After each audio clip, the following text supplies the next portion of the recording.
مؤسسه دولتی مرکز ولایتی بیماری‌های سیل دارای بهترین شرایط خوب طبی بوده برای بستری نمودن بیماران متخصصان تجربه‌دار جلب شدند.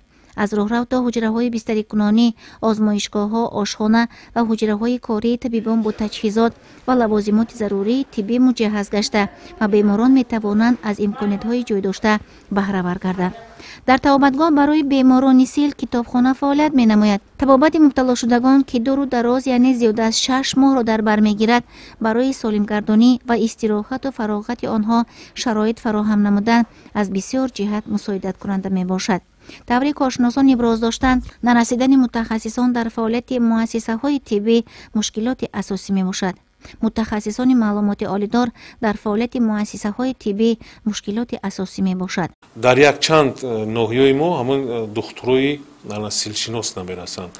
نه که امروز ما با وزارت تندرستی و حفظ اجتماعی اهالی مراجعت کردیم، برای سایت تندرستی و ولایت ختلان مراجعت کردیم که در ساحه ما همین خیلی متخصصان نمیرسند و آنها با ما وعده کردند که متخصصان جوان روان نمینماییم و ما دستگیری مینماییم.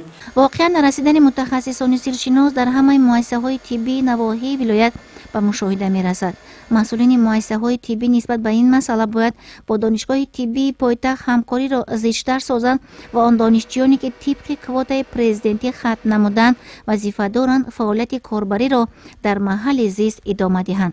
از صحبت با متخصصان سیلشناس معلوم می‌گردد که در نتیجه کارهای عامه‌فهمانی مراجعت شهروندان بهتر گشته، مبتلا شوی به بیماری سیل نسبت به سال گذشته کاهش یافته است. بیماری سیل امروز در وضعیت معتدل قرار دارد. اگر در سال 2019 مقایسه نماییم با سال 2020 400 نفر بیماری سیل کاهش یافته است. این از آن شهادت می‌دهد که در منطقه ها کار بر ضد بیماری سیل جانا گذاشته شده است.